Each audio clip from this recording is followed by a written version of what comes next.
여름에는 해가 기니까 8시가 넘어도 해가 안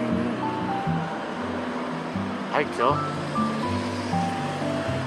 지금 시간이 2시 26분, 양평역까지 가면은 3시 반 넘을 텐데,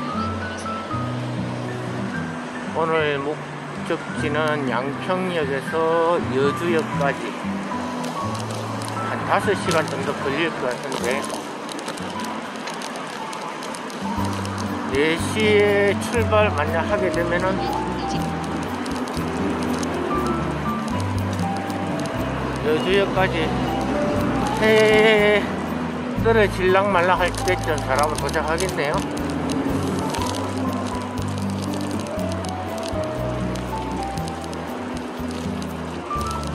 일단은 전철 갈아타는 것을 한번 줄이기 위해서 도봉구에서 중랑천을 넘어서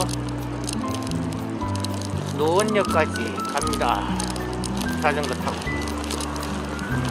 노원역에서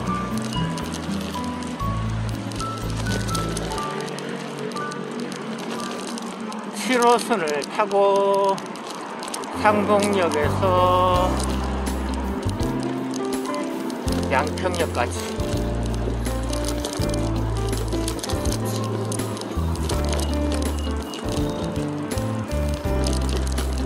양평역에서 남한강을 따라 여주까지 가면 됩니다. 한 36km라고 하는데 40km 잡아야죠. 여기서 40km면은 그냥 논스톱으로 막 달리기 하듯이 달리면 몰라도 일반적으로 감상을 하면서 먹어가면서 하다 보면은 10km에 1시간 잡아도 빠듯해요.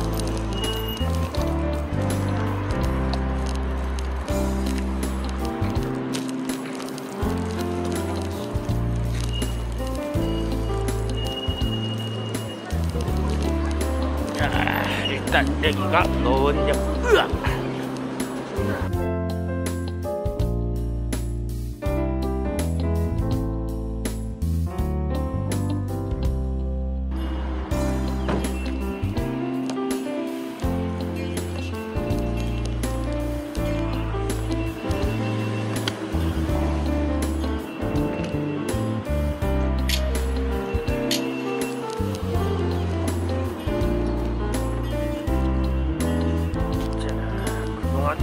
꽤 오랫동안 벼르던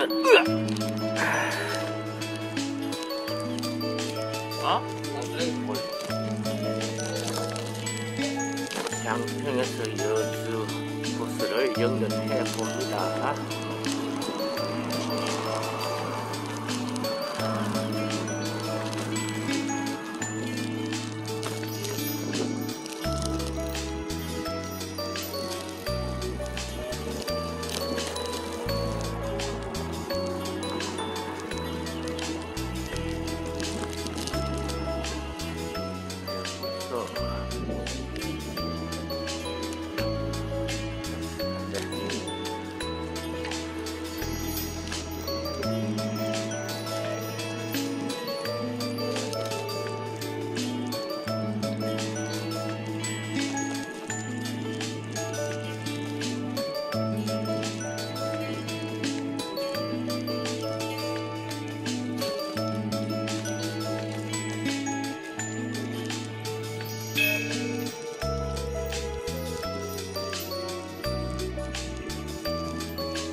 첫 단추가 중요해요. 처음 길을 잘못 들면은 인생이 꼬이죠.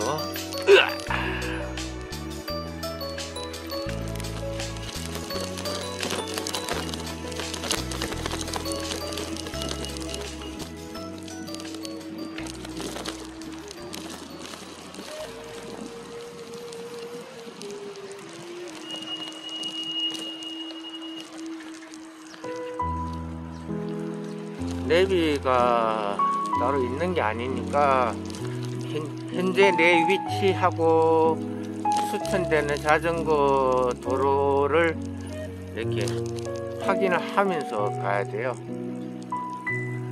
내비가 따로 있는 게 아니니까. 자동차 도로처럼 내비가 있는 게 아니니까.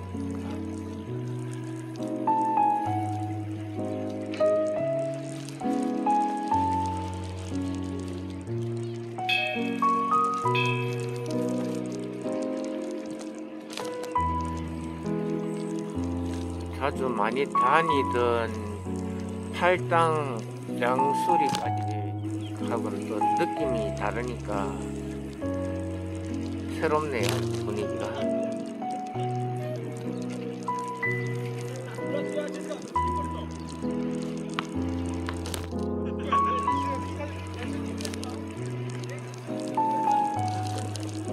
그래서 한적하게 좀 멀리 나오면은 기분이 좀 달라져요.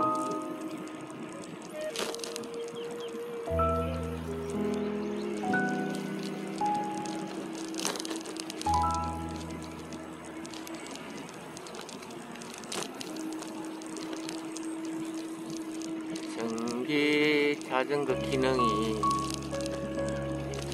때로는 적기 싫을 때가 있잖아요. 물론 뭐 다 편한 게 좋겠지만 신경을 많이 써야 되고 사방 풍경도 관찰해야 되고 사진 촬영도 하고 이런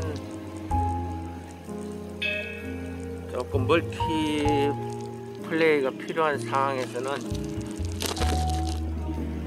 전기 힘이 아주 많이 도움이 돼요. 그게 아니면 그냥 달리는데 급급해 버리니까 여행이 조금 좀 더 풍성하고 다양하게 즐길 수 있는 여행을 놓쳐버리는 수가 조금 부족하게 되는 거죠. 그런 면이. 지금 확 트여가지고 이 남한강 자연길, 꽃길 이런 거 감상할 때는 다리 젓는 힘을 감상하는 힘으로 이렇게 전환시키는 게 좋아요. 그런 면에서 전기자전거 편리하고, 불편한 점은 무겁고 굉장히 무겁죠.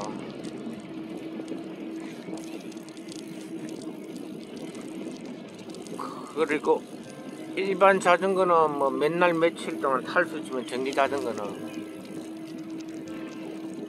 꽤 해봤자 6시간 정도밖에 못 타니까 몇 박 며칠 갈 때는 좀 애로사항이 있겠죠.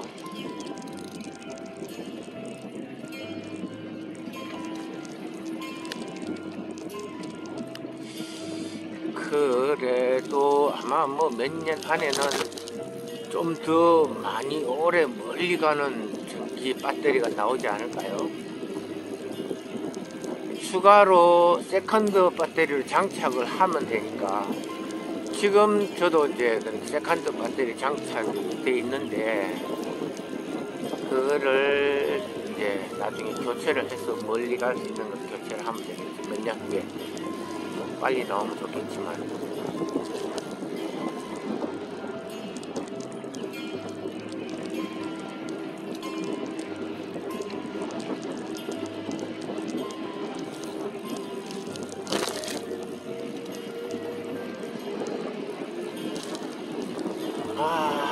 너무 좋다.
갈산 공원이네요. 갈산, 양동의 갈산.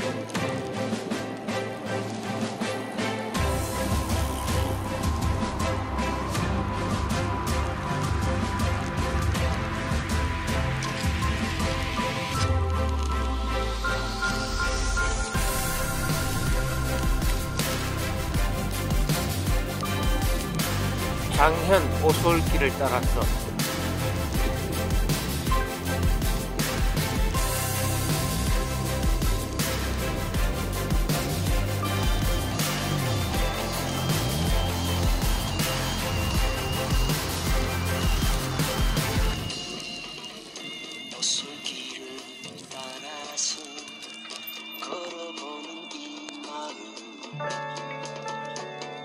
말로 없이 걸으며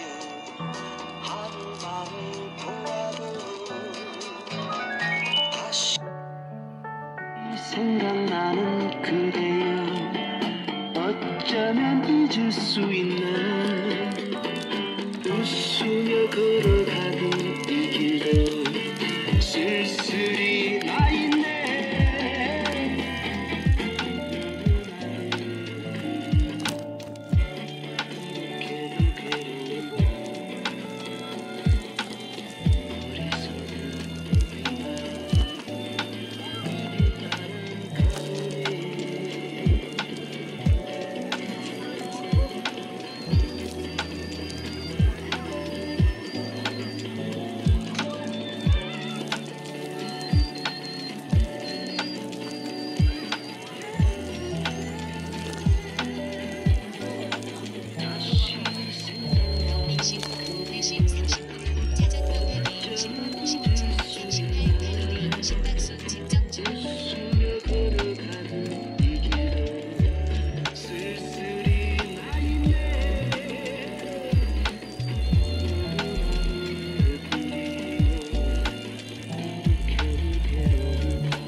호주머니에 카메라가 들어있어가지고 자꾸 부딪히네.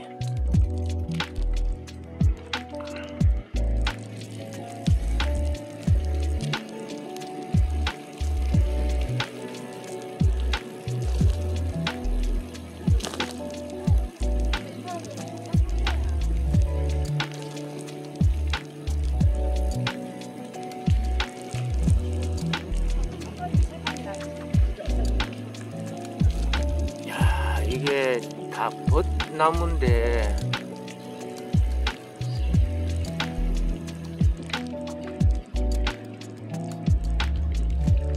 봄에 벚꽃 필 때는 엄청나게 아름답겠네.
4시 45분 자동 탑재 실행 중.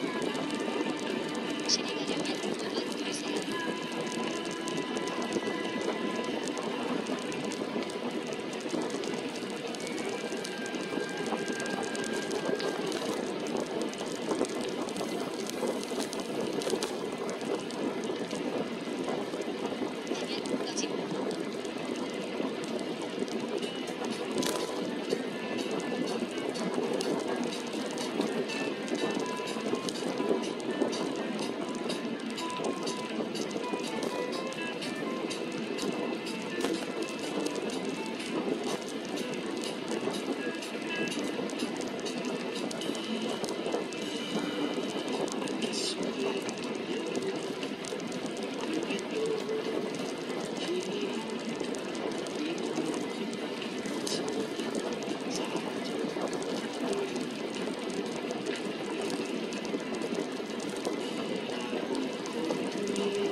화면 꺼짐. 그곳에 너무 그리운 사람 갈 수 먼 곳이기에 그리 또 한 사람 거스거스 길을 따라서 끝이 없이 생각할 때에 오고 싶어 가고 싶어서 슬퍼지는 현덕교. 내 마음이여. 야, 자전거 지나가기 위해서 이렇게 다리를 다 만들어 놓고 잊으려 해도 너무나도 그리운 사람 가을 하늘 드높은 곳에 내 사랑 전해볼까나 기억하는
모습이 보고파 말도 없이 찾아와 만나볼까 헤매이네.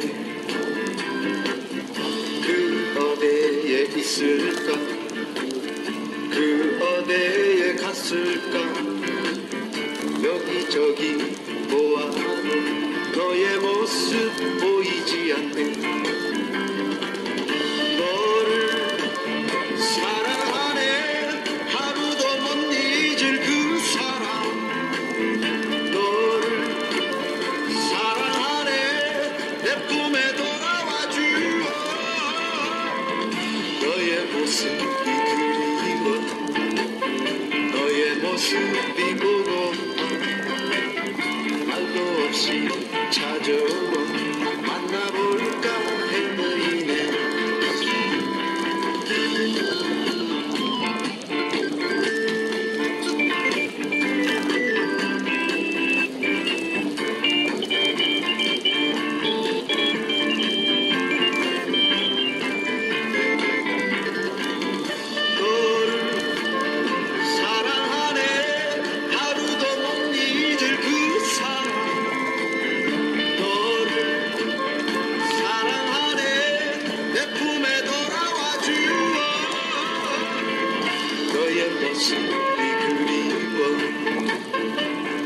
모습이 보고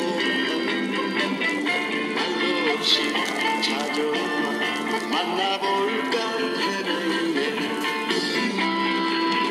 말도 없이 찾아와 만나볼까 헤매네. 오, 말도 없이 찾아와 만나볼까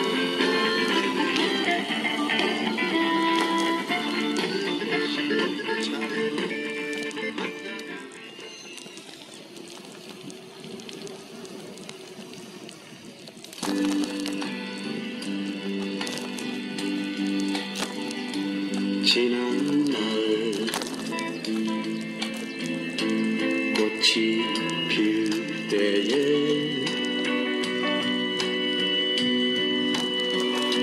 스며든 가득한 마음.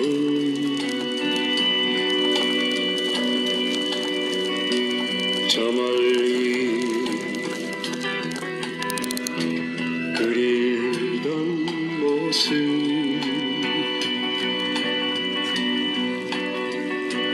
꽃 속에 나는 보았네.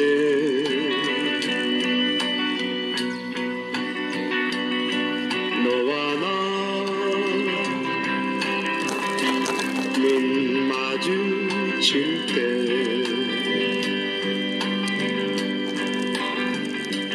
느끼는 설레인 마음.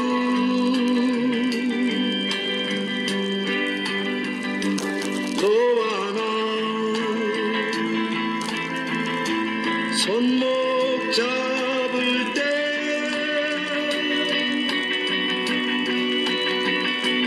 들리는 마음의 소리.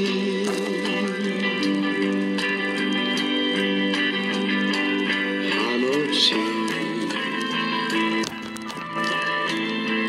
잊을 수 없는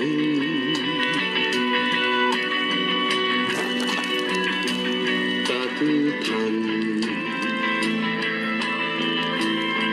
너의 목소리.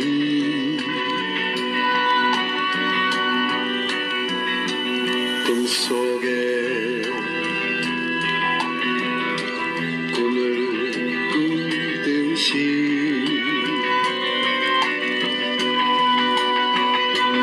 그 모습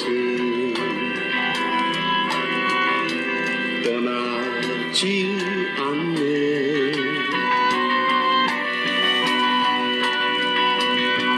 오늘도 그리워하고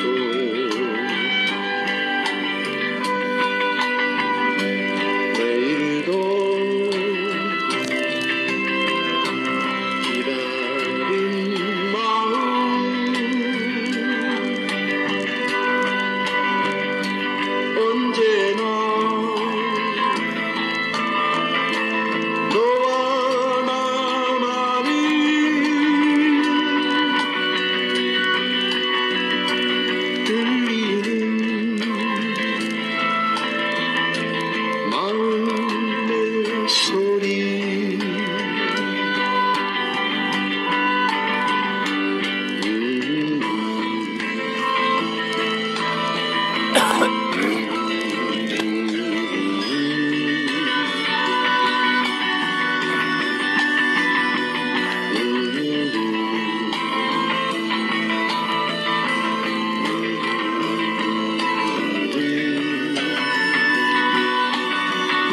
언덕을 올라와서 소변을 좀 보고, 화장실이 없지만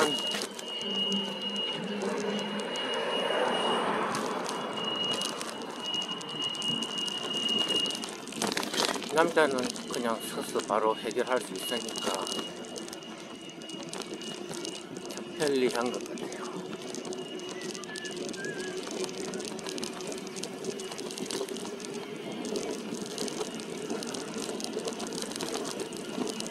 그 일 보는 것도 빨리 처리할 수 있고.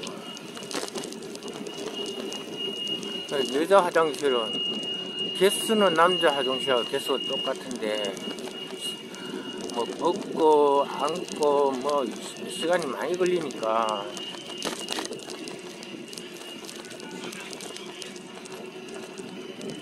개수가, 여자 화장실 개수가 3개 정도 그 이상 많은 게 사실은 대등한데,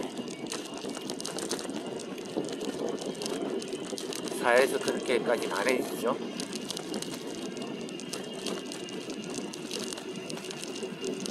그런 면에서 남자가 여자를 먼저 배려해주고 매사 앞서갈 수 있도록 좀 인센티브를 배려해주는 게 맞다고 생각해요.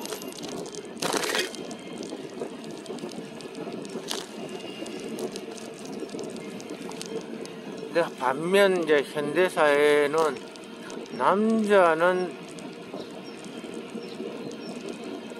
애 키울 때도 재미가 없죠. 말썽꾸러기고. 근데 전쟁터에 나가면 꼭 필요하지만, 또 농사 지을 때, 힘든 농사 지을 때 뭐 쌀가마니 들고 이런 건 여자가 도저히 안 되잖아요. 그럴 때는 남자가 필요했죠. 근데 지금은 오히려 농사도 여자들이 더 잘 지어요. 쪼그리고 앉아서 이렇게 일 오래 할 수 있고, 남자들 그런 거 오래 못 하잖아요.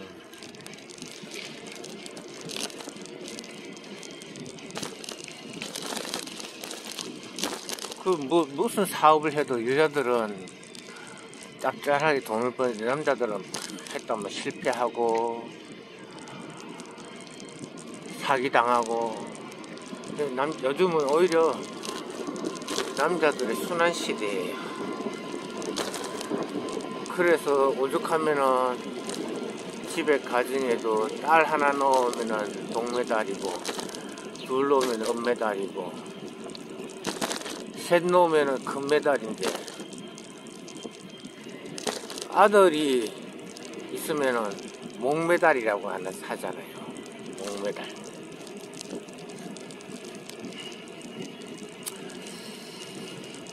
남자의 인생은 요즘은 참 험난할 것 같아요. 죽지 못해 사는 시대에 좀 안 맞는 크로마뇽 호모 사피엔스 같아요. 남자들은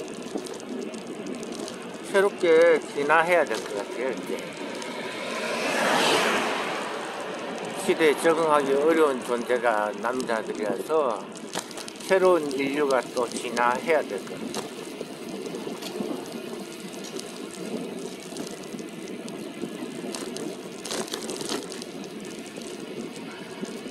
옛날에 호모 사피엔스하고 같이 공존하다가 멸종한 게 네안데르탈인인데, 네안데르탈인은 호모 사피엔스보다 힘이 월등하게 강했어요. 사냥도 잘하고. 그 수렵시대에 동물들하고 맹수들하고 싸워야 되는 그런 환경에는 네안데르탈인이 우세했죠. 네안데르탈인도 이제 가족 공동체로 10명씩, 20명씩 이렇게 모여 살았대요.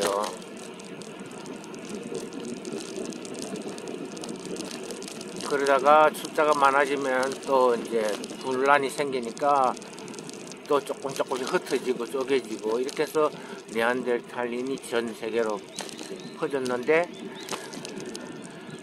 호모 사피엔스는 이제 네안데르탈보다 많이 약하죠.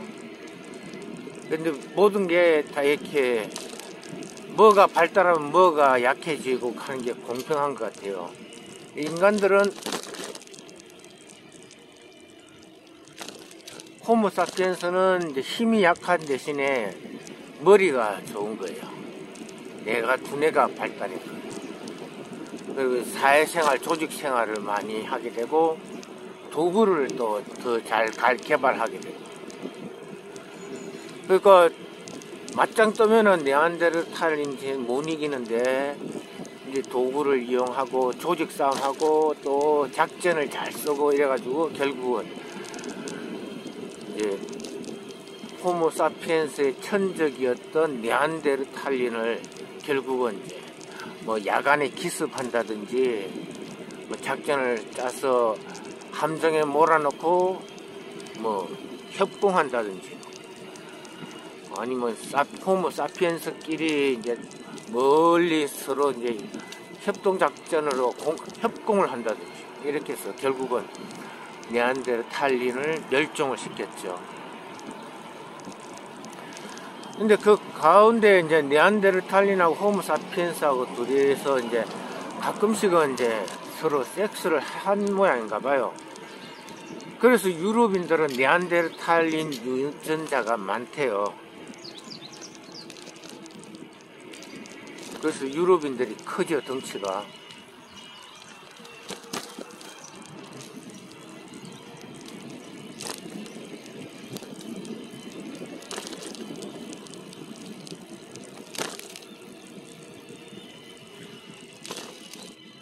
그런데 이제 벌써 그 세월도 수십만 년이 이제 지났으니까 이제는 신인류가 또 나와야 되지 않겠어요? 호모 사피엔스 시기는 이제 저물겠죠. 공해 환경, 그 다음에 새로운 바이러스에 적응할 수 있는 그런 신인류가 나와야 되겠죠.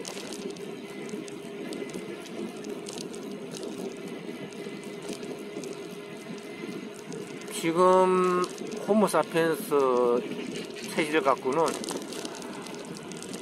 맛있는 거 먹으면 금방 배가 나오고 몸이 뚱뚱해지고 막 당뇨병에 온갖 종합병 백화점이 되잖아요. 이런 체질로는 앞으로는 환경도 나빠지고 그런 상황에서는 적응하기 힘들 거예요. 그래서 새로운 신인류가 나와야 되겠죠. 그렇다고 해서 뭐 무에서 유로 창조되는 건 아닐 거예요. 그냥 있는 데서 업그레이드 되겠죠. 사실 지금도 많이 업그레이드 된 거죠. 스마트폰 기기 이용하는 거 이게 어마어마한 거잖아요. 옛날에는 다 암기를 하고 암기 못하는 사람은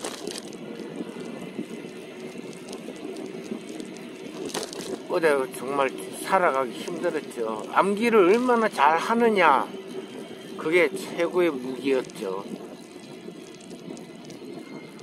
노트에 적어가도 뭐 노트 찾으려면 얼마나 시간 걸립니까? 몇 년 전 거 찾으려면. 그러니까 다 머릿속에 암기를 해야 그게 진짜 능력인데, 지금은 이제 암기할 능력이 많이 대폭 줄어드는 거예요. 이제 그럴 필요가 없는 거예요. 그 암기할 능력을 판단을 잘 하고 신속한 식별을 분별을 하고 또 추진을 하고 이런 데 능력으로 또 옮겨가야 되는 거예요. 모두가 변한데. 그래서 아마 한 30년 전 사람들 보면은 좀 난 사람들 보면은 뭐 두상이 지금 사람보다 2배로 크더라고요.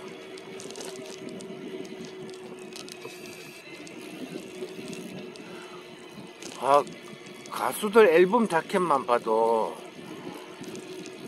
그 노래 다 암기하고 그 많은 걸 암기를 해야 되니까, 가사 대사들 다 암기해야 되니까 두상이 엄청나게 큰 냉장고 용량이 크듯이 그거 완전히 징그러울 정도로 두상이 크더라고. 심지어는 뭐 우리가 잘 아는 가수 문주란 뭐 다 옛날 앨범 자켓 보면은 몸에 비해서 머리가 엄청나게 크더라고.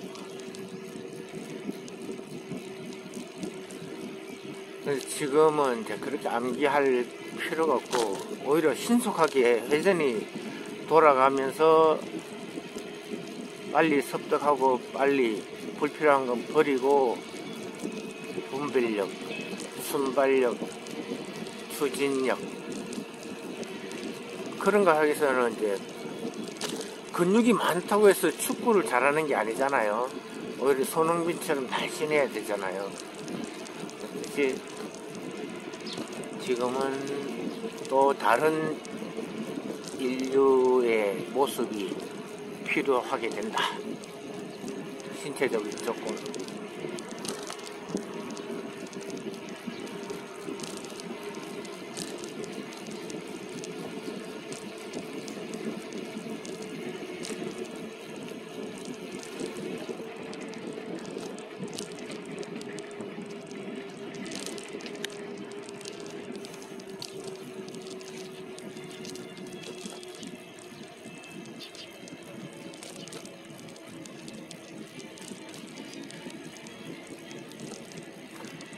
사 4분의 1 왔네요. 양평에서 여주까지 4분의 1 왔어요. 4분의 1.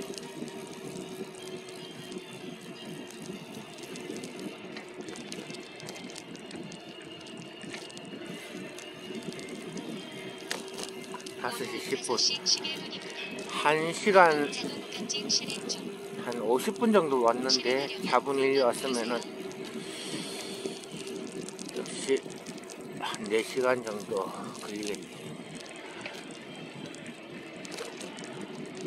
뭐 아무것도 안 먹고 달려야 돼.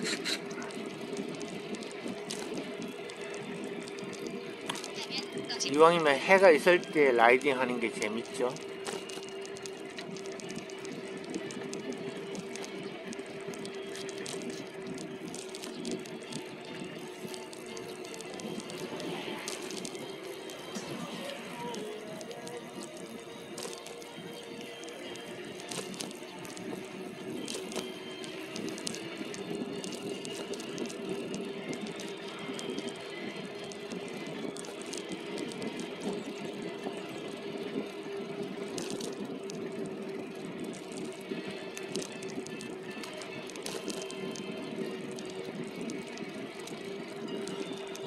자율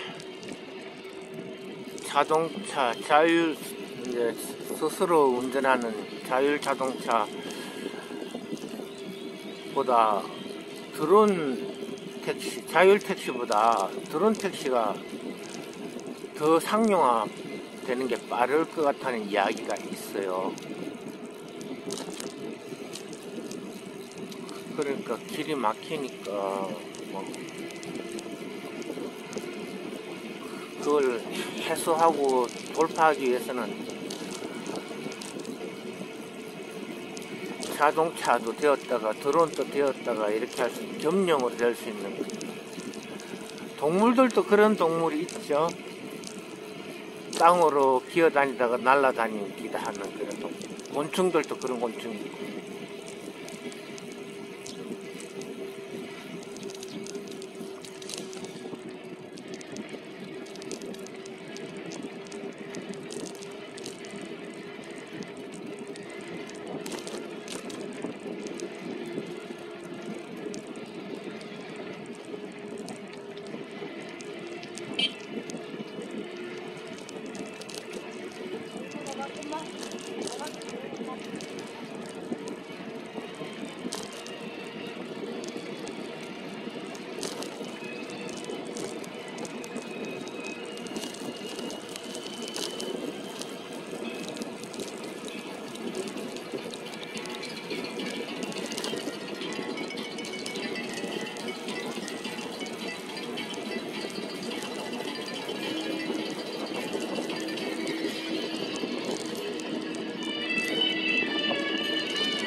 카시노.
이 노란 꽃들이 이름이 마가렛.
야, 장성이 이쁘네.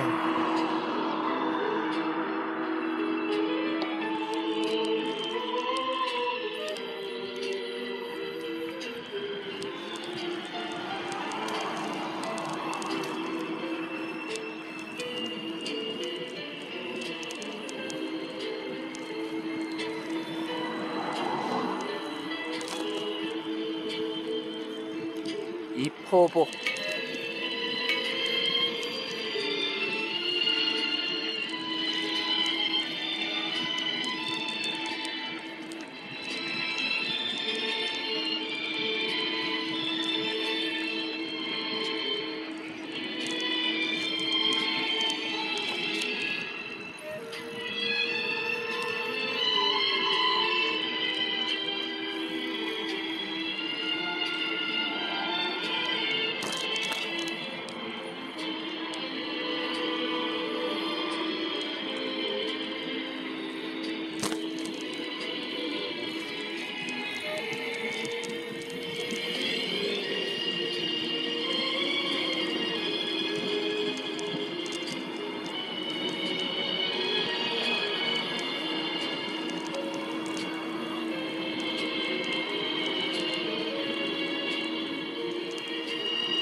5분의 2 왔네요.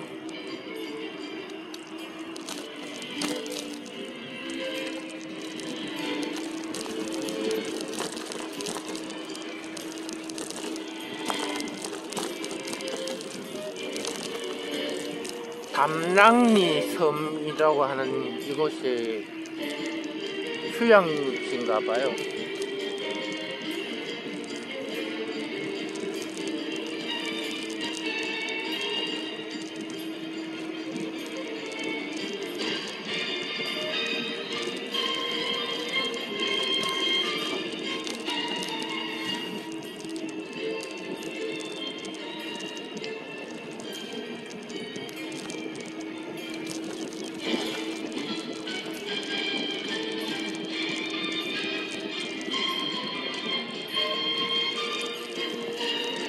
시원한 그늘이 나오면은 이제 도시락을 먹어야 되겠습니다.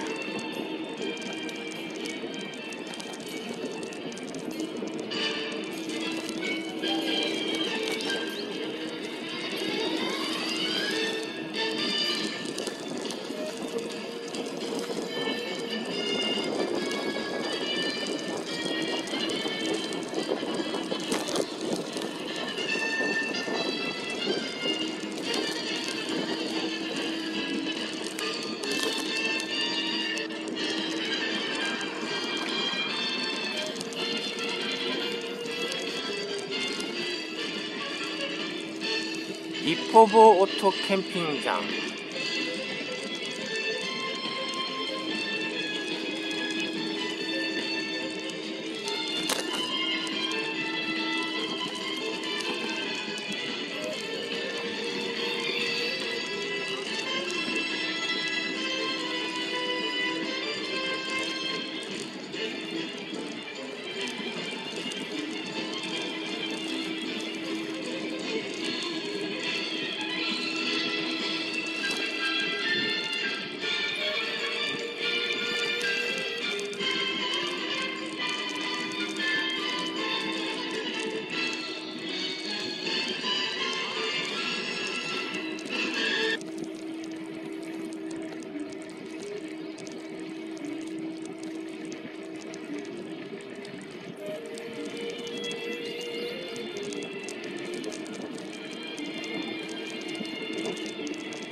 어려운 친구들이에요. 자, 멸종위기 동물이라서 저희 에버랜드에서도 우리 레시의 건강관리에 굉장히 힘을 쓰고 있습니다. 저희 사육자는 이 레시의 건강검진을 주기적으로 하고 있는데요. 여주 이포보. 많은 건강검진 항목 중에 저희 레시가 가장 잘하는 검사가 바로 이빨 검사예요. 여주역까지 17km. 그래서 어떻게 하는지 잠깐 보여드리도록 할 텐데요. 레시야, 우리 하이파이브를 할까? 하이파이브를 먼저 해야 돼요. 자, 이런 다음에 입을 한번 벌려주세요. 너무 대쪽으로만 보이죠? 옳지. 이렇게 하면 내 속도에 맞춰서 작은 입을 열심히 하이파이브 또 할 거야? 열심히 벌려주는 모습을 보실 수가 있는데요.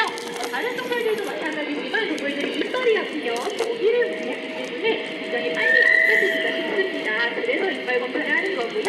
동물들을 자꾸 억지로 입을 벌리면 스트레스를 굉장히 많이 받아요. 그래서 동물이 스스로 입을 벌릴 수 있게 이렇게 훈련을 하고 있습니다. 이쪽 분들만 보신 것 같아요. 이쪽에서도 한번 해보도록 할게요. 다시 한번 할까? 하이파이브? 하이파이브? 옳지. 한번 더. 옳지. 자, 입 한번 벌려보자. 옳지. 한번 볼까? 옳지. 잘했어. 자, 이렇게 상어까지 입에 쏙 넣어주면 레시도 스트레스 받지 않고 저희도 쉽고 빠르게 검사를 할 수가 있습니다. 자, 이렇게 랜덤 판다에 대해서 알아보는 시간을 좀 가져보는데요. 여기서 준비를 해보도록 하겠습니다. 혹시 끝내기 전에 우리 랜덤 판다 레시한테 조금 더 궁금하신 점 있으실까요? 네? 길들여 졌다기보다는 이 친구가 무대풍 순하진 않고요. 사과가 앞에 있고요. 네. 제가 사과를 가지고 있지 않으면 저를 잘 거들떠보지도 않을 정도로 사과를 굉장히 많이 좋아하죠. 유럽중앙은행은 통화정책회의에서 기준금리를 현행 0%로 동결하기로 결정했습니다. 하지만 다음 달 회의에서는 기준금리를 0.25%포인트 인상할 방침이라고 밝혔습니다. 그러면서 9월에도 다시 기준금리를 올릴 계획이라고 덧붙였습니다.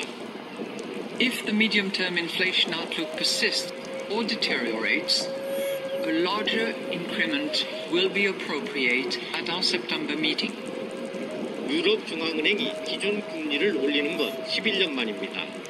그만큼 물가 상승이 심상치 않기 때문입니다. 유로 지역은 우크라이나 전쟁 등의 여파로 지난달 물가가 8.1%나 올랐습니다. 사상 최고치입니다. 꽁 봐라, 꽁. 유럽중앙은행은 올해 물가 상승 전망치도 6.8%로 올려잡았습니다.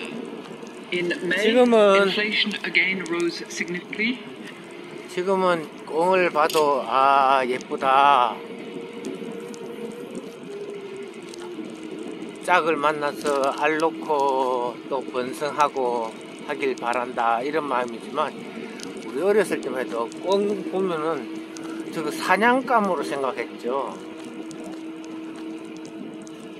어른들은 공기총으로 이제 참새도 잡고 꽁도 잡고 그랬죠. 우리 꼬마들은 이제 새총으로 했지만 새총으로는 잡기 어렵죠.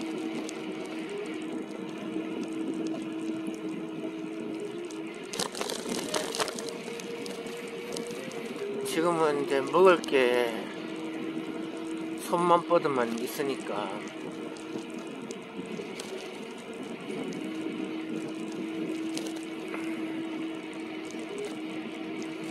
집에서 안 먹던 거 도시락 싸가지고 밖에 나와서 먹으니까 맛있네요.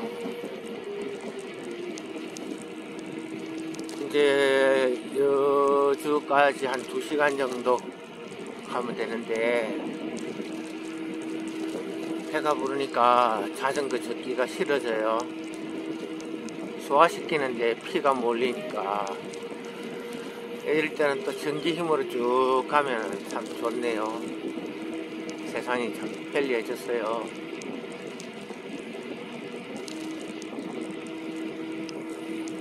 아침 일찍 출발하면은 양평에서 충주 탕금대까지 갈 수 있을 것 같은데.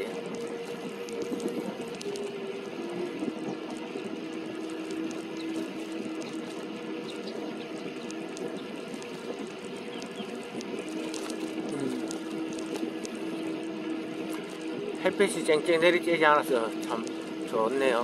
선선하고. 그래도 오늘 기온이 31도예요.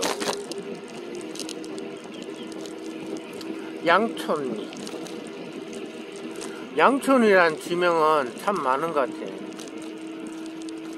김포에도 양촌이 있는데.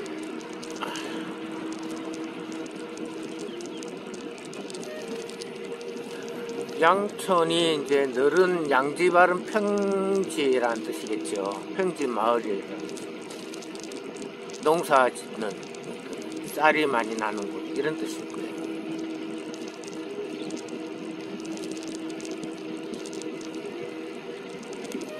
이야, 여기는 진짜 굉장히 평원이네. 평원.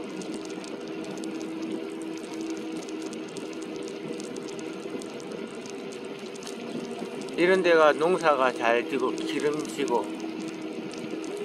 근데 비가 오면은 잠기겠죠.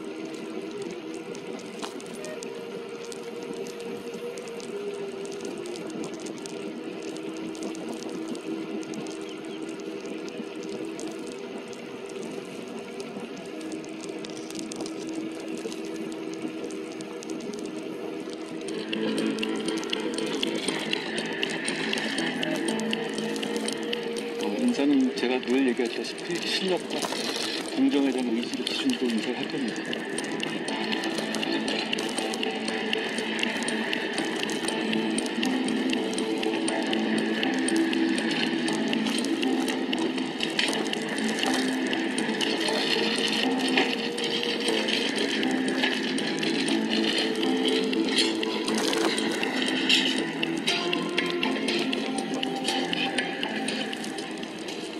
그동안 법무부가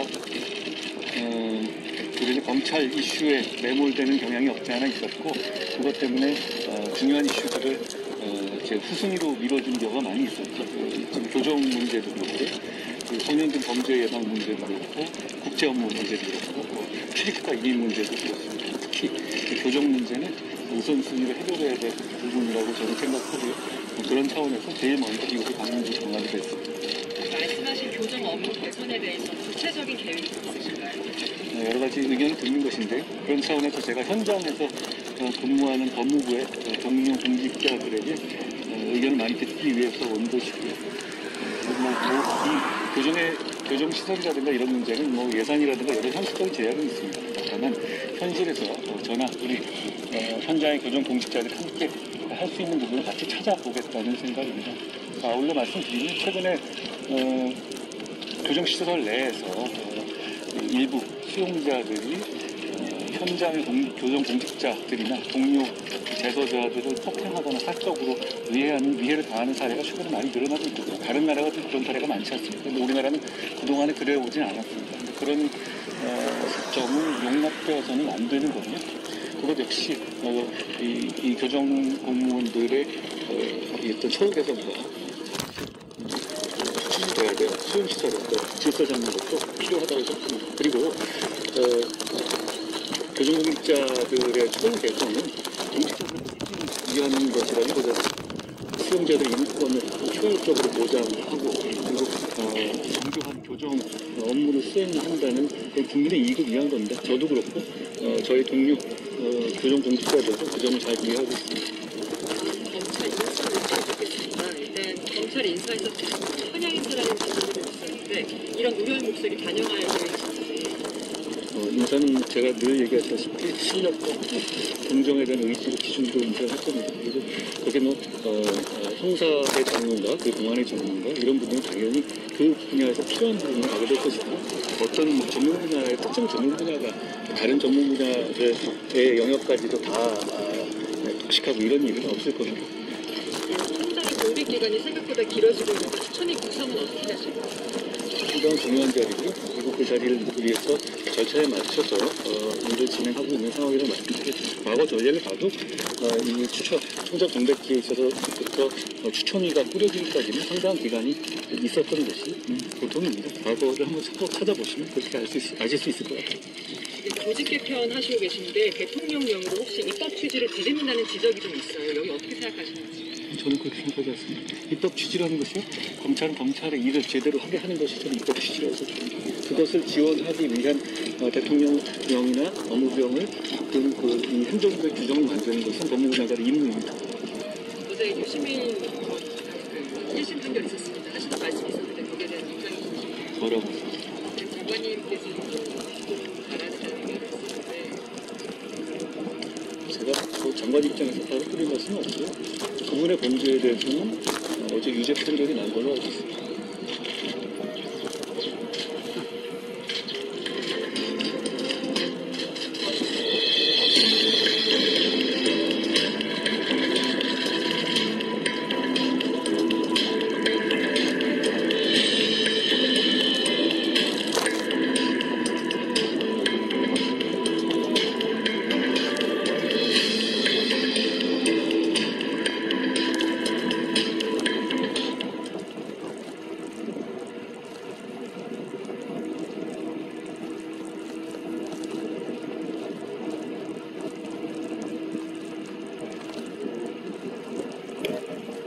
80대 할머니가 거액의 현금을 찾으려고 하자 보이스피싱 사기인 걸 직감한 은행원들이 기지를 발휘해서 피해를 막았습니다. 만기가 한참이나 남은 예금을 깨는 데다 누군가와 계속해서 통화를 하는 모습을 수상하게 여긴 건데요. 현금이 다 떨어져서 돈을 가져오는 중이라고 둘러대면서 시간을 끌었습니다. 김현지 기자가 취재했습니다. 노부부가 은행에 들어온 뒤 번호표를 뽑고도 기다리지 않고 창구로 다가갑니다. 먼저 온 손님이 많자 선체로 기다리다 급히 창구로 향합니다. 그런데 좀 이상했습니다. 노부부이셨는데 현금 6천만 원을 세입자한테 줘야 돼서 현금으로 달라고 말씀을 하셨고 2년 만기 예금을 8달 만에 깨는 데다 수천만 원을 한꺼번에 찾아가면서도 경찰이 동행하는 경호 서비스도 극구 사양한 겁니다. 할머니는 화장실에 간다며 이곳까지 나왔지만 은행원은 CCTV를 보며 전화를 끊지 못하는 할머니의 모습을 놓치지 않았습니다. 휴대폰을 꺼내가지고 계속 통화를 하시더라고요. 그래서 보이스피싱이 좀 확실하구나. 은행원은 몰래 112에 신고한 뒤 할머니를 안심시키며 시간을 벌었습니다. 제가 다른 지점에 가서 현금 구해오는 중이다라고 말씀을 드리면서 시간을 계속 끌었습니다. 10분 뒤 경찰이 도착하면서 은행원들의 노부부 구하기 작전도 일단락됐습니다. 일당은 아들을 붙잡고 있다며 할머니를 속이던 중이었습니다. 아들 끌고 있어서 안 갔으니까 그게 된다는데 그럼 우리 아들을 갖고 나오겠죠. 목소리가 또 우리 아들은 목소리가 똑같아. 이 지점에선 재작년에도 80대 할머니가 만기가 코앞인 4천만 원 예금을 무조건 찾겠다는 걸 수상히 여겨 보이스피싱을 막은 경험이 있었습니다. 경찰은 이번에 피해를 막은 창구 직원에게 감사장을 수여하기로 했습니다. 뒤에 돈 가져가서 또 경찰분들이 지키고 있으니까 내가 혼자 안 먹겠죠. 참 분들 고마웠어요. MBC 뉴스 김현지입니다. 당뇨처럼 혈당 관리하셔야 되는 분은 식후에 한 잔이 나한테는 독약이구나라고 생각하셔야 될 정도입니다. 오늘도 커피 드셨죠? 다들 커피 즐기는 습관이 참 다양하실 거예요. 나는 핸드드립으로 향 좋은 커피를 마신다는 분들도 계시고 난 커피 싫은다, 쏟아지는 도롱대는 어쩔 수 없이 커피를 마신다, 물처럼 하시는 분들도 계실 겁니다. 하지만 우리가 이 커피를 마시면서 절대 해서는 안 되는 습관이 존재합니다. 우리 몸에 독으로 작용되는 커피 습관 3가지 제가 오늘 소개해 드릴 겁니다. 우리 몸에 독이 되는 커피, 첫 번째, 시간을 보세요. 오후 2시 이후에 마시는 커피입니다. 오후 늦게 즐기는 이 커피는 우리 몸에 빚을 지게 만들기 때문이라는 말씀드렸어요. 제가 지난 영상에서 수면 부채에 대해서 설명드렸던 거 혹시 기억하시나요? 오늘 잠을 못 잔 만큼 내 몸에 일종의 빚으로 작용해서 건강에 부정적인 영향을 미칠 수밖에 없고, 우리가 빚 이자 갚아내는 것처럼 조금씩 잠을 더 자서 갚아야 된다는 말씀 드렸습니다. 커피에 들어있는 카페인은 뇌의 피로물질이 졸음을 유발하는 과정을 차단하고 흥분 그리고 각성작용을 일으키는 대표적인 물질이잖아요. 그래서 뭐 우리가 일하는 도중이라든지 공부하는 도중에 졸음 쏟아질 때 이거 없애기 위해서 커피 드시는 분들이 참 많습니다. 그리고 이 졸음을 물리치는 일을 하고 난 후에는 어때요? 소변으로 배출되거든요. 문제는 이 카페인을 섭취하고 소변으로 배출되기까지 걸리는 시간이 짧게는 6시간, 길게는 8시간 이상 걸린다는 건데요. 오후 2시 이후에 커피를 마시잖아요. 그러면 카페인의 각성작용이 저녁하고 밤까지 계속 지속이 됩니다. 그래서 쉽게 잠들기 어려운 상태가 되는 겁니다. 요즘 수면 위상 지연 증후군이라고 그래서 밤에 잠들기가 어렵다든지 아주 늦게 잠이 들고, 대신에 아침에 일어나기가 너무 어려워서 늦게 일어나고, 또 이렇게 주간에는 졸리고 피곤하고 이거 호소하시는 분들이 참 많습니다. 이런 분들이 하루 종일 커피를 찾게 되잖아요. 그러면 어때요? 수면 주기가 계속 뒤로 밀려서 낮에는 피로하고 졸음이 더 심해지게 되죠. 이 커피는 반드시 언제? 오후 2시 이전에만 드시는 게 좋다는 점 기억하시기 바랍니다. 두 번째는 이 커피 온도예요. 65도 이상의 아주 뜨거운 커피입니다. 커피 전문점에서 뜨아 시키면 정말 손가락으로 잡기 어려울 정도로 뜨거운 커피 내주죠. 이때의 커피 온도가 대략 70에서 한 75도 사이라고 하는데요. 제가 이 뜨거운 커피가 발암물질일 수 있다고 말씀드렸던 영상 기억하시죠? 2016년도에 세계보건기구는 65도 이상의 뜨거운 음료를 식도 안의 발병 위험도를 높이는 발암물질이다 라고 규정한 바가 있습니다. 우리가 커피를 뜨거운 온도에서 마시게 되면 커피가 흘러들어가는 구강하고 인두후도 식도에 가벼운 화상을 입게 됩니다. 식도는 위장하고 달리 보호막이 없어서 손상이 더 클 수밖에 없어요. 그런데도 이 식도는 통점이 없기 때문에 통증이라든지 위험 신호를 감지할 수가 없습니다. 그래서 우리가 뜨거운 커피를 계속 반복해서 마시게 되면 식도의 세포가 반복적인 손상을 입게 되고, 이런 과정에서 암 발생의 위험이 높아지는 것으로 추정될 수 있습니다. 그렇게 되면 우리 식도에 손상된 점막이 재생되는 과정에서 일종의 돌연변이가 발생함으로써 이게 식도암으로도 진행될 수 있다는 겁니다. 절대 이 커피는 65도 이상의 뜨거운 온도로 드시면 안 된다는 거 꼭 기억하시기 바랍니다. 그럼 어떻게 커피 전문점에서 주는데 뜨아를 탁 닫았잖아요. 그러면 뚜껑을 확 열으세요. 그래서 반드시 환기 시키시고 입술에 이렇게 댔을 때 약간 따뜻한 느낌이 들 때 그때 드시는 게 좋다. 입술 데워가면서 어떻게 이렇게 하지 마시고 약간 따뜻한 느낌이 들 때 이때 드시는 게 좋을 거라는 생각을 합니다. 일단 65도 이상의 뜨거운 음료는 모두 발암 물질에 해당된다는 점 꼭 기억하시기 바랍니다. 셋째, 식후에 마시는 믹스커피입니다. 우리가 식사하고 입가심으로 이 믹스커피 한 잔 즐기시는 분에게는 청천벽력이다 하실 텐데요. 그렇지 않아도 요동치는 내 식후 혈당에 이 믹스커피 한 잔은 기름 붓는 것과 같은 격이다라고 생각하셔야 돼요. 특히 당뇨처럼 혈당 관리하셔야 되는 분은 식후에 믹스커피 한 잔이 나한테는 독약이구나라고 생각하셔야 될 정도입니다. 자, 한번 상황을 생각을 해볼게요. 우리가 밥을 먹었어요. 밥 먹고 1시간에서 2시간 동안 혈액 속으로 정말 당이 쏟아져 들어옵니다. 식후 혈당 수치가 그야말로 요동치는 그 순간이라고 할 수 있어요. 그런데 이런 상황에서 카페인을 마시게 돼요. 제2형 당뇨병 환자에게는 이 카페인 그 자체만으로도 혈당이라든지 인슐린 수치를 올릴 수 있을 뿐만 아니라 이미 오른 혈당 수치를 쭉 유지시켜주는 그런 역할도 합니다. 이 카페인이 인슐린 민감성을 감소시켜서 나타나는 현상이라고 할 수 있어요. 여기에 이 믹스커피의 설탕이 혈당을 어때요? 더욱더 끌어올릴 수밖에 없잖아요. 특히 내가 혈당 강화제를 먹고 있는 사람이다. 그러면 카페인 섭취로 인해서 혈당 강화제 효과가 감소될 수도 있다는 말입니다. 게다가 이 커피에 크리머 있잖아요. 이게 포화지방으로 구성되어 있잖아요. 인슐린을 분비하는 우리 췌장에 부담을 줄 수 있기 때문에 인슐린 대사에는 큰 걸림돌로 작용할 수도 있습니다. 식후에는 커피. 그 중에서도 어떤 커피? 믹스 커피. 아니면 왜 달달한 라떼 한 잔 이렇게 드시잖아. 요거는 절대 삼가하시고 적어도 식사 후에 3시간 이후에 커피를 즐기시기 바랍니다. 제가 이 커피가 독이 되는 안 좋은 습관 3가지 알려드렸어요. 첫 번째, 시간을 보셔서 오후 2시 이후의 커피는 밤잠을 설치해서 수면 사이클을 망가뜨리는 주범이 된다는 거. 두 번째, 어떤 거 아뜨거 커피 있잖아요. 65도 이상의 굉장히 뜨거운 커피는 우리 식도 점막을 손상시키고 식도암을 유발할 수도 있다는 거. 세 번째, 식후에 마시는 믹스 커피는 혈당을 끌어올리고 유지시키기 때문에 당뇨 환자, 혈당 관리하셔야 될 분들은 적어도 밥 먹고 3시간 이후에 드시는 게 좋다는 말씀 드렸습니다. 오늘의 커피는 오후 2시 이전에 다 끝내시고요.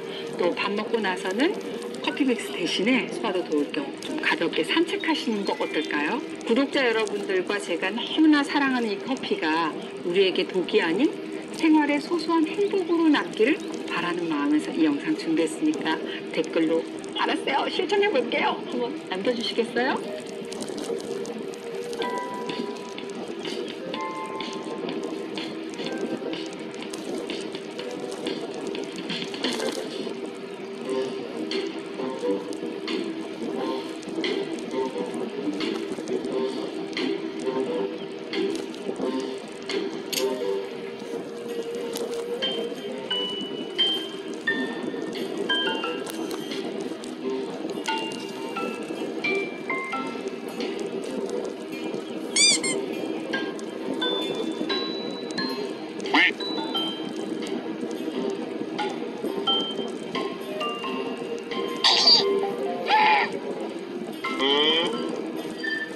아니 근데 왜 브레이크 닮았는데 살짝 밀렸다?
가산격.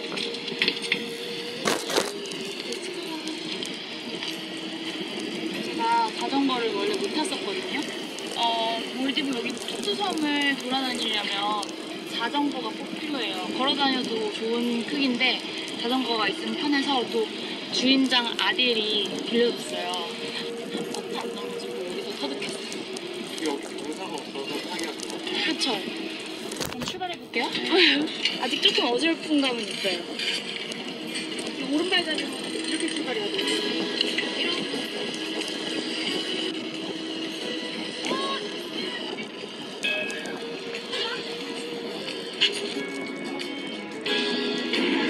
문 닫아서 지금 다른 카페 가야 돼요. 카페 문 닫았어요? 네.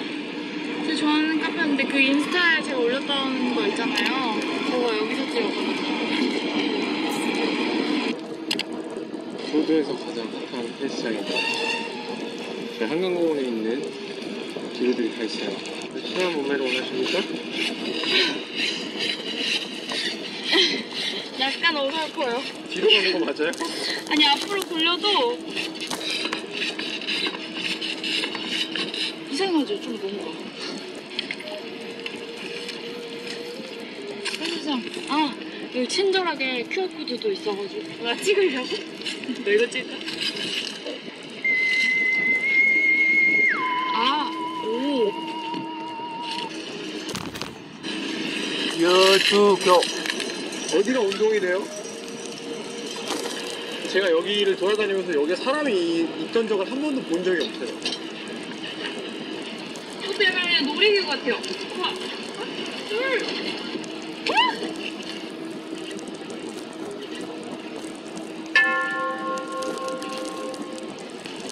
태양이 녹아버렸어요, 여기.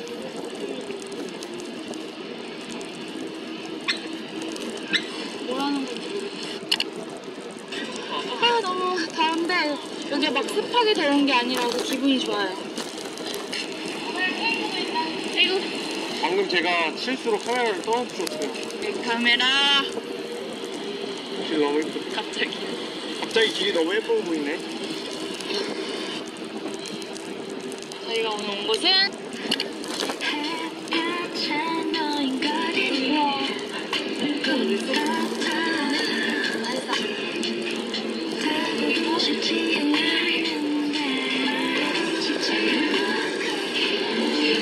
지갑이 좀 예쁘네. 예.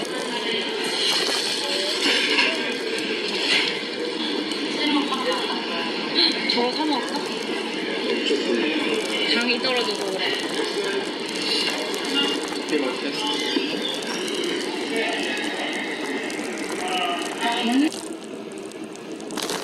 슈링크플레이션이란 말 들어봤어요? 슈링크플레이션 처음 들어봤는데 슈링크가 이렇게 줄어들다 이런 거니까 물가가 줄어든다는 건가요? 네, 맞습니다. 이 제품 원자재 가격이 오르면서 기업의 생산 비용이 커졌는데요. 그래서 기업들이 가격을 올리는 대신 이 제품의 용량을 줄이는 걸 그런 정책을 선택을 하고 있다는 겁니다. 그래서 줄인다는 뜻의 슈링크와 인플레이션을 합친 용어입니다. AP통신 보도에 따르면 미국 화장지 제조업체 크리넥스는 한 달 전만 해도 작은 상자 하나에 65장의 티슈를 담았지만 이제는 60장으로 줄였습니다. 미국인이 즐겨 찾는 초바니 플립스 요거트도 한 개 용량이 157ml에서 134ml로 줄었습니다. 영국 네슬레의 아제라 아메리카노 커피 한 캔은 100ml에서 90ml로 축소됐습니다. 가격을 올리면 고객들이 금방 알아차리지만 양을 줄이는 것까지 눈치채기는 쉽지 않기 때문에 이런 슈링크플레이션이 기업에는 매력적인 정책이라고 합니다. 아, 용량을 줄인다는 거군요. 예. 근데 소비자 입장에서는 약간 꼼수처럼 느껴지기도 하고요. 어떻게 될지 기업의 이미지 손실이 가지 않을지 또 우려가 되는 부분입니다.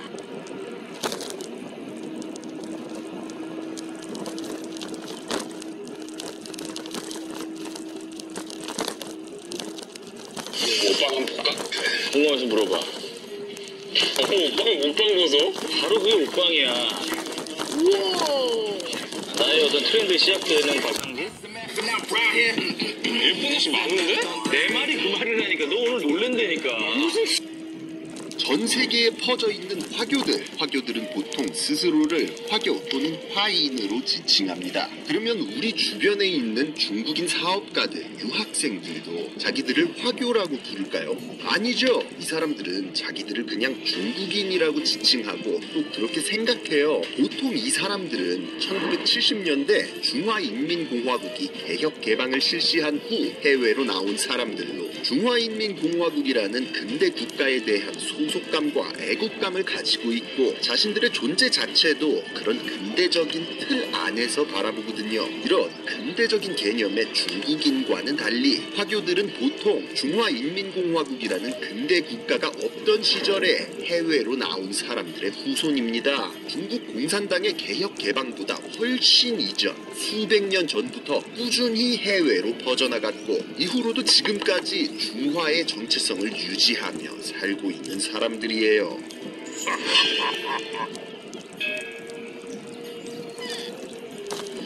중국의 역대 왕조들은 기본적으로 농업을 만물의 토대라고 생각했습니다. 또한 드넓은 대륙을 끼고 있었기 때문에 바다를 통한 무역보다는陸路를 통한 무역이 주가 되는 그런 문화권이었죠. 그러나 이렇게 없는 게 없는 중국 대륙에서도 어떻게든 이악 물고 바다로 나간 사람들이 있었으니 바로 민남 지방, 오늘날의 북건성 사람들이었습니다. 이 지방은 울퉁불퉁한 산지가 대부분이라 농사 짓기에 불리했고 내륙의 다른 지역들에서도 접근하기가 힘든 그런 환경이었거든요. 때문에 당연히 농업이나 육상무역보다는 바다로 나가는 게 유리했어요. 특히나 역대 중국 왕조들 중에서도 유독 대외 무역을 중시했던 송나라 시기부터 민남인들이 갖고 있는 해양 DNA는 만개하기 시작했습니다. 민남 지역의 대표적인 항구인 천주는 해외 무역을 총괄하는 관청인 시박사가 설치되고 전 세계 사람들이 모이는 국제 무역항으로 성장하면서 송나라의 뉴욕이나 마찬가지가 됐죠. 몽골인들의 지배를 받던 원나라 시절에도 이 클라스는 여전해서 이븐 바투타나 마르코폴로 같은 여행가들의 책에서는 끝판왕 도시로 등장하기도 하는데요. 때문에 유럽과 아랍 쪽에서는 자이툰이라는 이름으로 알려져서 그곳을 통해 수출됐던 비단을 지금도 사틴이라고 부를 정도예요. 이렇듯 민남인들은 중국 내에서도 가장 바다의 진심이었습니다. 당연하게도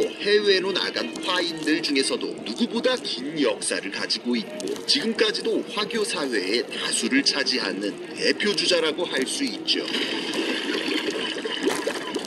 송나라 때부터 명나라 초까지 배를 타고 나간 민남 사람들은 동남아시아의 상업 패권을 두고 아라비아 상인들과 영혼의 맞다이를 펼쳤었습니다. 명나라 초기까지만 해도 영락제가 파견한 정화의 대함대가 천주에서부터 출항해 동아프리카의 케냐까지 순방을 하고 진귀한 보물들을 실어오기도 했고요. 그러나 정화의 남해 원정 이후 명나라는 바다의 문을 걸어 잠그는 해금령을 내리게 됩니다. 원나라 말기를 거치며 혼란해진 해안지대에 해적들과 왜구들이 들끓었기 때문인데요. 그간 바다에서 활약하던 민남인들 이거 막으면 굶어 죽거든요. 그래서 이 형님들은 해금령 때리거나 말거나 밀무역을 계속했습니다. 조정에서도 이걸 모르는 건 아니라서 종종 풀어줬다가 금지했다가 하면서 적당히 봐줬기 때문에 동남아시아 곳곳에는 여전히 민남 출신 사람들이 왕래했고 중요 거점에는 아예 자기들끼리 모여 사는 공동체를 형성해서 오히려 지역 상권을 지배했어요. 한편 명나라가 바다의 문을 걸어 잠그던 이때부터 유럽에서는 반대로 대항해 시대가 시작됩니다. 특히나 동남아시아와 중국 쪽으로는 포르투갈인들과 네덜란드인들이 나타났는데 얘들이 거래처 좀 터보려고 하니까 가는 곳마다 민남 상인들이 이미 좋은 자리를 다 먹고 있는 거야. 그럼 뭐 좋든 싫든 이 세력이랑 쇼부를 봐야죠. 때로는 경쟁하고 때로는 협력하면서 이제는 유럽인과 중국인의 공존이 시작. 이 관계는 이후에 제국주의 시대까지 쭉 이어지게 됩니다. 차를 영어로 T라고 하잖아요. 이게 네덜란드어 태에서 온 건데 민남지방 말로 차를 태라고 했기 때문에 이 발음도 이때 네덜란드인들을 통해 유럽까지 흘러들어간 거예요. 이런 식으로 해외에 나가서 자리 잡고 장사하는 화인들을 화상이라고 불렀는데요. 화상이라는 단어가 지금도 통하는 말입니다. 그래서 한국에 있는 중국집 중에도 화상이라고 써있는 곳이 종종 있어요. 이런 가게는 10중팔구 사장님이 화교인 경우로서 찬물 대신 뜨거운 차가 나오고 김치 대신 짜사이가 나온다는 거. 무상이랑 주머니 같은 것도 있고. 명나라를 거쳐 청나라까지 중국이 쇄국을 유지하는 동안 유럽 열강들은 제국주의 시대를 열었습니다. 거점을 점령하고 회사를 세워서 무역을 하는 게 아니라 식민지를 설치해서 직접 통치를 하며 열대 작물의 생산기지로 자국 상품의 소비 시장으로 활용하는 방식이었어요. 반면 청나라는 공식적으로 대외 에서도 큰 도움을 받을 수 있었거든요. 이렇게 동남아시아 지역의 제3세력으로서 기득권을 차지한 화민국 국적을 부여받았던 수천만 명의 화교들은 졸지에 나라를 잃은 실향민이 되어버렸습니다. 본토로 돌아가 개혁을 당하거나 생판 모르는 대만으로 가야 되는데 대부분은 중화민국 국적만을 유지한 채 해외에 남겨지는 걸 택할 수밖에 없었어요. 한편 2차 대전의 전화가 휩쓸고 가면서 동남아시아에는 민족주의가 흥하게 됩니다. 때문에 화교들은 서부 열강이나 일본과 마찬가지로 미움의 대상이 됐는데요. 유럽이나 미국이나 일본 사람들과는 달리 돌아갈 곳이 없어진 화교들은 공격의 대상이 될 수밖에 없었어요. 이렇게 진퇴양난에 빠진 화교들의 운명은 어떻게 되었을까요? 곧 후속 영상으로 20세기 화교들의 생존기, 대한민국 대표 음식 짜장면의 탄생에 대해서도 다뤄보도록 하겠습니다. 지금까지 지식해적단의 키드였습니다. 감사합니다.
휘발유와 경유값이 4주 연속 오름세를 보이고 있습니다.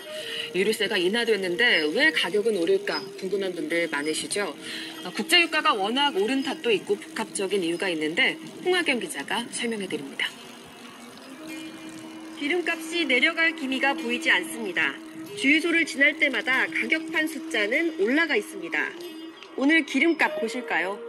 전국 휘발유 평균 가격 2,037원, 경유는 2,030원, 모두 2,000원을 훌쩍 넘었습니다. 휘발유와 경유 가격 5월 초에 잠시 주춤하더니 4주 연속 상승세를 보이고 있습니다. 특히 경유 가격이 심상치 않습니다. 지난달 중순에는 사상 처음으로 휘발유 가격을 넘어서기도 했습니다. 경유를 사용하는 화물차와 택배차, 공사장의 중장비 기사들 부담이 커졌습니다. 저축을 하기 힘들 정도로 그 정도로 이제 기름값 유류비로 지출되는 부분이 많아서 기름값이 1,850원 이상일 경우 정부가 초과분의 절반을 부담하는 건데요. 이달부터는 지급 기준을 1,750원으로 낮추고 지원 기간도 9월까지로 늘렸습니다. 사실 이 유가 연동 보조금은 앞서 2008년에 시행했던 제도인데요. 끝을 모르고 치솟는 경유값에 정부가 14년 만에 다시 카드를 꺼내든 겁니다. 이런 특단의 대책 속에도 아직 체감 효과는 크지 않다는 반응이 많습니다. 국제유가의 고공행진으로 대책으로 기대되는 효과가 상당 부분 상쇄되고 있는 건데요. 우크라이나 사태로 인한 공급망 위기에다 최근 유럽연합이 러시아산 원유의 해상 수입을 차단한 점, 여기에 중국의 코로나 봉쇄 완화로 석유 수요가 늘어난 것도 유가 인상에 영향을 미쳤습니다. 최근 2달여 만에 국제유가는 최고치를 기록했습니다. 국내 유가에는 이코노미 승무원 기준으로 300 중반에서 후반 정도라고 생각을 하시면 될 것 같아요. 그리고 기본급이 연회 바뀔 때 이거 뭐 이렇게 뭐 체크해가지고 뭐 보내고 하는 게 있었는데 여기는 여수입니다. 여수. 거의 3년 만에 계약을 하거든요. 세종대왕 기념관 시기에 따라 있고. 조금 바뀌는 경우도 있고 그리고 포지션에 따라 이코노미 승무원, 비즈니스 승무원, 퍼스트 클래스 승무원, 뭐 예를 들면 무사무장, 사무장 그렇게 직급이 올라가요. 쌀 농사를 많이 하던 곳 같아요. 여수가. 맞아요. 기본급이 올라. 맞아요. 궁금한 거 있어요. 그 언니도 인턴 제도가 있어요? 저희는 딱 들어가면 6개월 동안 인터넷 개념이라고 보시면 돼요. 6개월이 프로베이션 기간이라고 지켜보는 시기라고 해서 그런 게 있고 6개월이 지나면 졸업 왜 외국에 보면 졸업 뭐라 그러지?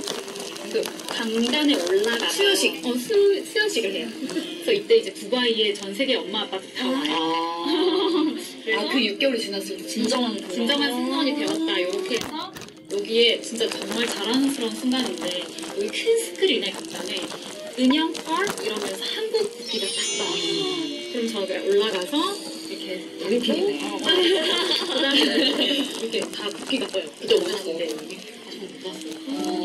근데 전 세계 부모님이 다 대박이다. 오셨으면 되게 잘하니까요. 솔직히 시간이 좀 안 돼서 못 왔었을 때 진짜 당황스럽고 이게 좀 느껴져요. 진짜. 본인의 인터뷰인가요?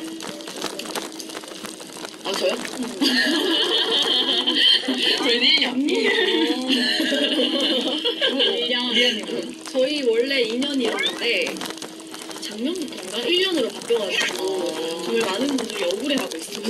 그러겠다. 2년이 1년으로. 네, 2년이 1년으로 줄어서 하시겠어요. 그래서 막 진급할 때 그런 거 있잖아요. 좀 어지럽겠다. 저 궁금한 거 있는데 2년제, 4년제 학교를 나오신 분들이 월급은 좀 다른.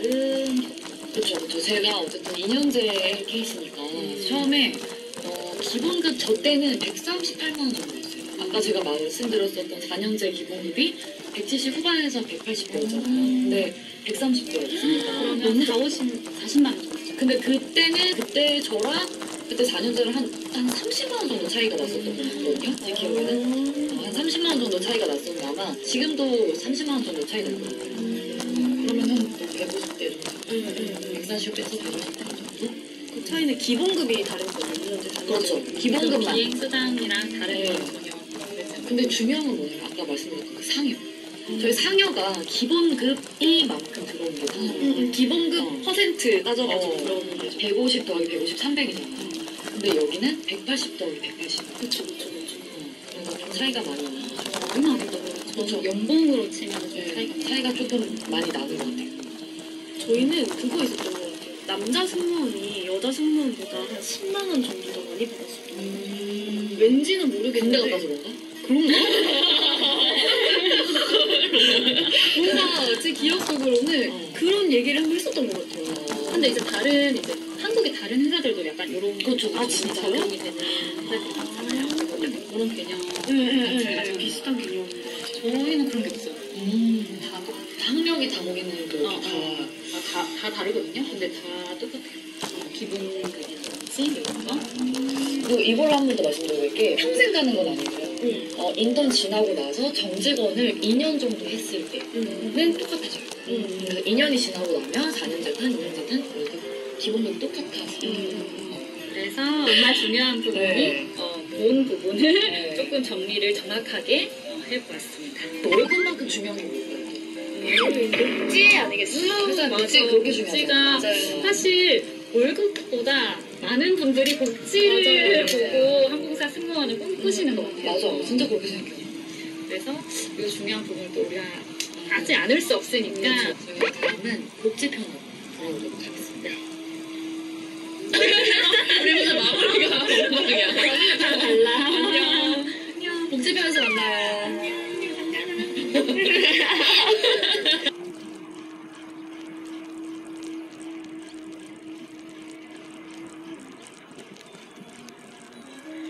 국민의힘 이준석 대표와 친윤석열계 정진석 의원 사이의 설전이 진흙탕 싸움의 양상으로 치닫고 있습니다. SNS와 방송 인터뷰 등을 통해서 거친 말들을 서로에게 쏟아냈는데요. 여당 내 차기 권력을 놓고 내부 갈등이 심상치 않은 것으로 보입니다. 이 소식은 김민창 기자가 전해드리겠습니다. 국민의힘 이준석 대표가 우크라이나 방문을 마친 뒤 SNS에 올린 사진입니다. 육모 방망이와 비슷한 철퇴를 선물로 받았다며 자유의 영원한 존립을 위해 잘 간직하겠다고 적었는데 정진석 의원의 과거 거친 발언을 끄집어내 꼬집은 겁니다. 보수의 존립에 근본적으로 도움이 안 되는 사람들은 육모 방망이를 들고 뒤통수를... 이 대표는 이후 SNS에 잇따라 글을 올리며 정 의원을 공격했습니다. 충남 출신의 정 의원을 겨냥해 충남 지역 공천에서 자격 시험에 탈락한 사람을 비례대표로 넣어달라는 얘기가 있었다고 공개했고 정 의원의 당 혁신위 비판에 대해선 혁신위에 무엇이 두려운지 모르겠다며 적당히 해라, 혁신이 흠집내자고 사람을 흠집내냐고 맞섰습니다. 오선 중진의 정 의원도 물러서지 않았습니다. 이 대표의 우크라이나 행에 거듭 문제를 제기했고 한반도 문제와 맞물린 이해관계가 있기 때문에 러시아를 뭐 역성든다 그랬나? 러시아를 두둔하고 역성든 적은 없고요. 이 대표의 언행에 당혹감을 감출 수 없다면서 공개적 위협으로 원로를 막는 건 삼김 시대에도 보기 어려웠다.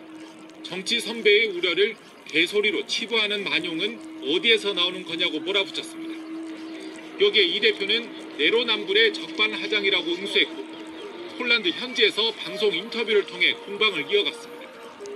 나이가 어떻고 뭐 선배가 어떻고 이런 얘기할 거면요 앞으로 나이 손을 꼽죠. 상대도 그렇고 그런 했더니만은 그 다음에는 오히려 뒤통수 때리려고 기다리고 있는 거 이게 올바른 정치인이 잘못했습니다.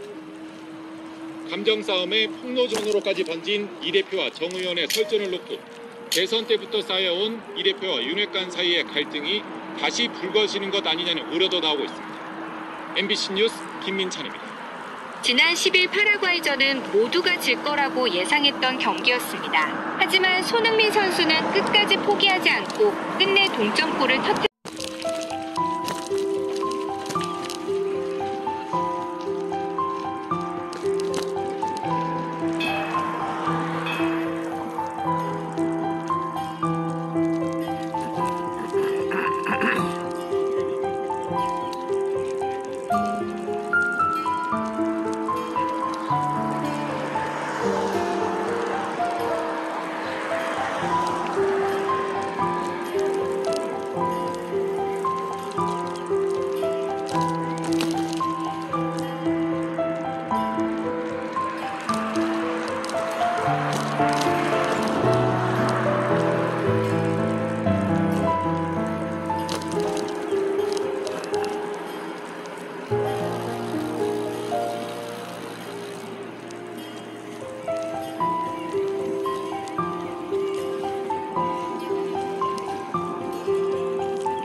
쭉 다 왔네요.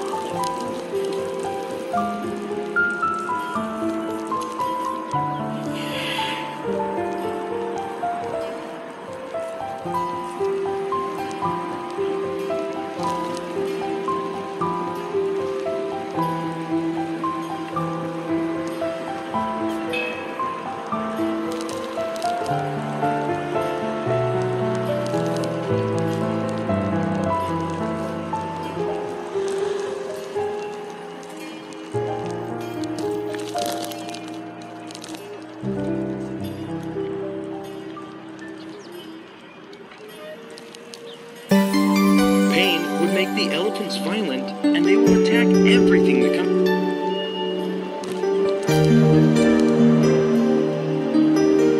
Kangal köpekleri Türk milletinin milli değeridir. Şahsında değil. Köpeğin sahibi olmaz. İyi köpeğin sahibi olmaz. Herkes bunu bilsin yani.